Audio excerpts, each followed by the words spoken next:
Friends and welcome. आज के session में हम एक्सरसाइज 2.1 का क्वेश्चन नंबर 6 को डिस्कस करने जा रहे हैं। देखिए क्वेश्चन नंबर 6 की रिक्वायरमेंट क्या है। देखिए क्वेश्चन है multiply and express as a mix fraction.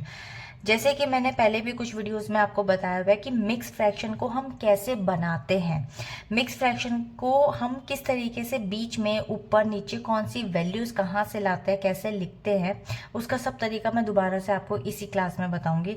सबसे पहले आप देख सकते हैं इसका ए पार्ट आपको जो दिया हुआ है वो हम डिस्कस करेंगे। चलिए एक पेज लेते हैं और इस क्वेश्चन को डिस्कस करते हैं। फ्रेंड्स यहाँ पर फर्स्ट क्वेश्चन आपको दिया हुआ है, फर्स्ट ए पार्ट हम डिस्कस कर रहे हैं। देखिए मैं ना आपको स्टेप बाय स्टेप बताऊंगी ताकि आपको अच्छे से क्लियर हो जाए कि वैल्यूज को हम कैसे करते हैं। देखिए एक ही चीज को अगर हम बार बार करेंगे ना तो एक तो वो चीज लर्न हो जाती है, लर्न करने के साथ बेसिक क्लियर हो जाता है और फिर आपके लिए वो इतनी फ्लुएंसी बढ़ा देता है कि आप बिना सोचे समझे उस क्वेश्चन को अपने आप हाथ से आपका चलता चला जाएगा और आप उस क्वेश्चन को कर लेते हैं। मेरा तो अपना यही पर्सनल मानना है, दिस इज कॉल्ड प्रैक्टिस।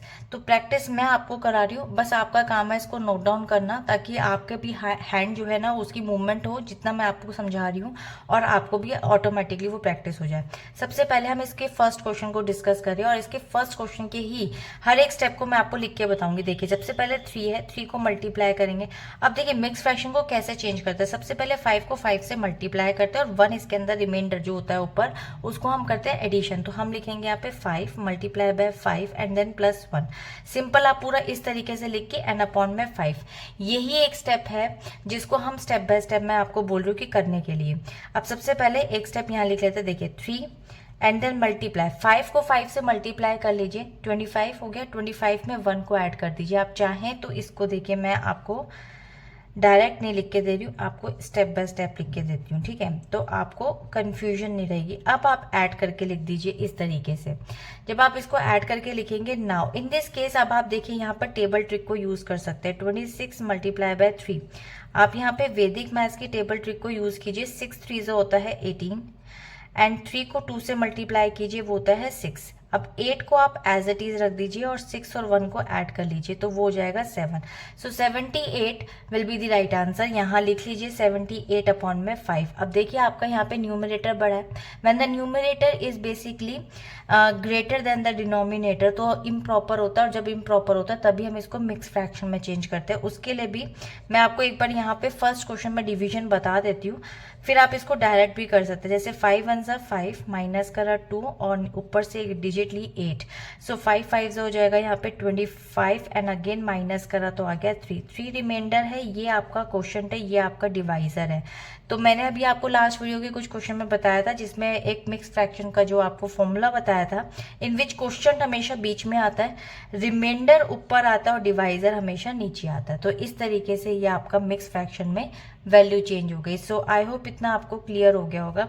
चलिए अब चलते हैं इसके नेक्स्ट वाले क्वेश्चन की तरफ जो कि है सेकंड वाला पार्ट, 5 मल्टीप्लाई बाय 6 3 बाय 4। देखिए अब आप चाहें तो इसको पूरे क्वेश्चन को इसी तरीके से कर सकते हैं या फिर डायरेक्ट इसको मिक्स फ्रैक्शन को फ्रैक्शन में चेंज करके सिंपल मिक्स फ्रैक्शन में चेंज कर सकते हैं। जैसे कि सपोज अगर मैं आपको एक क्वेश्चन डायरेक्ट में वे में करवाऊँ तो मैं बता देती हूँ। 6 4 हो जाएगा यहाँ पे 24 प्लस 3 हो जाएगा 27 अपॉन 4, लाइक इस तरीके से। अब अगेन आप यहाँ पर 27 इंटू 5 करने के लिए टेबल ट्रिक को यूज कर लीजिए। 27 मल्टीप्लाई बाय 5, 7 सा हो जाएगा 35, 5 को 2 से मल्टीप्लाई करेंगे तो हो जाएगा 10, 5 को एज इट इज लिख करके 10 और 3 को ऐड कर दीजिए, वो हो जाएगा 13। सो 135 अपॉन में 4। अब आप इसको मिक्स फ्रैक्शन में डायरेक्ट अगर करना चाहें तो देखिए 4 के टेबल में 4 3 सा होता है 12 और 1 कैरी ओवर हो गया तो यहाँ पर हो जाएगा 4 3 सा अगेन 12 और 15 में से 12 गया तो 3 रिमाइंडर बचेगा ना, तो 3 ऊपर लिख दीजिए एंड अपॉन में 4।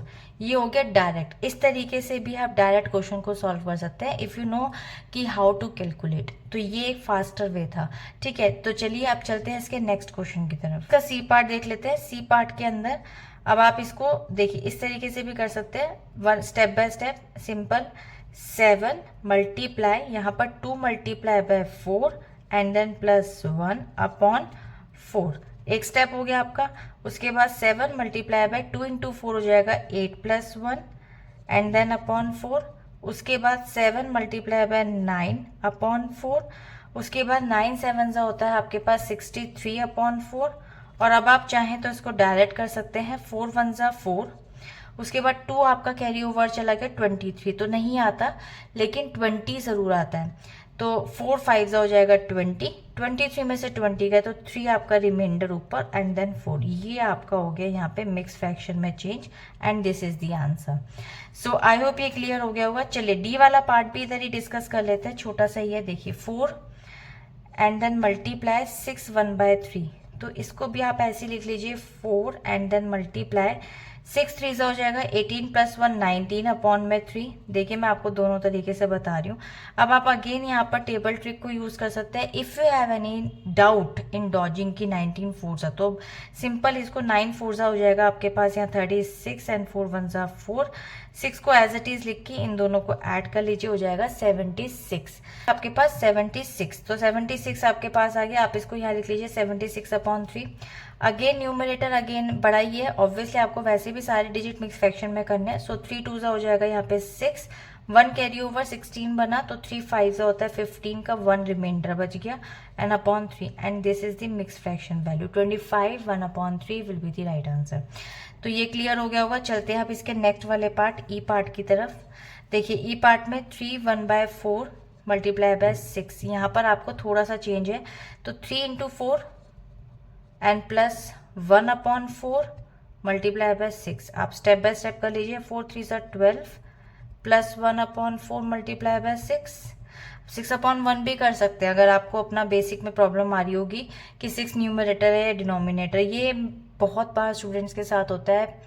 मैंने बहुत वीक स्टूडेंट्स को पढ़ाया है। वीक इन द सेंस कि समटाइम जिनके पास राइट गाइडेंस नहीं होती। वीक स्टूडेंट तो आई थिंक कोई भी नहीं होता, गाइडेंस के ऊपर है कि आपको टीचर किस तरीके से पढ़ा रही है। समटाइम होता है ना कि आपके पास में राइट अप्रोच ही नहीं है, तो आप किस तरीके से उसको करेंगे, इम्प्रूव करेंगे। तो यही एक बस तरीका है कि बेसिक लेवल आप धीरे से धीरे स्टेप बाय स्टेप आगे बढ़िए, तो आपका सब चीज़ इम्प्रूव होगी। 13/4 × 6 हो जाएगा। Again if you have a problem of 13 × 6 dodging में, तो 6 3 18 एंड 6 1 6। इसमें कोई घबराने वाली बात नहीं है कि 13 की टेबल नहीं आती है, 19 की टेबल नहीं आती है। अच्छे से स्टूडेंट्स इसमें कंफ्यूज हो जाते हैं, टीचर्स तक कंफ्यूज हो जाती हैं। तो 78 इसका आंसर आ गया यहाँ पे आपके पास में। तो सिंपल आप लिख लीजिए यहाँ पे 78/4 और इसको आप मिक्स फ्रैक्शन में चेंज कर लीजिए। अब यहाँ पे 4 1 4 और उसके बाद 3 कैरी ओवर, 4 9 होता है 36, 2 रिमाइंडर बच गया एंड 4। सो 2/4 को आप कट कर डाउन कर सकते हैं 1/2 से, तो ये हो जाएगा 19 1/2 and will be the right answer mix fraction में। सो आई होप ये क्लियर हो गया होगा। चलते हैं अब इसके नेक्स्ट एंड लास्ट क्वेश्चन की तरफ विच इज एफ पार्ट। सो ये है आपका 3 2/5 मल्टीप्लाई बाय 8। इसको भी स्टेप बाय स्टेप कर लेते हैं। 3 × 5 and then plus 2/5 multiply by 8। इसके लिए आप सिंपल 5 3 15 प्लस 2/5 मल्टीप्लाई बाय 8। 15 और 2 17/5 multiply by 8। If you have again a problem तो अगेन आप इसमें डॉजिंग को यूज़ कर सकते हैं, मतलब टेबल ट्रिक को यूज़ कर सकते हैं। 17 × 8 तो ये हो जाएगा 56 एंड 8 1 8। 6 को अलग करके सिंपल इनका एडिशन कर दीजिए, तो आंसर आ गया 136/5 एंड 5 2 होता है 10 का 3 कैरी ओवर, 5 7 हो जाएगा 35 का 1 reminder and 27 1/5 will be the right answer. So देखिए मैंने थोड़ा सा इसको इस तरीके से लिखा, आप एक बार इसको दोबारा लिख लीजिए ताकि आपको पता रहे। बीच की वैल्यू 27 है and 1/5 and this is the right answer. So I hope ये क्लियर हो गया होगा। अब मिलेंगे इसके नेक्स्ट यानी कि 7th वाले क्वेश्चन में नेक्स्ट वीडियो में। तब तक के लिए बाय बाय।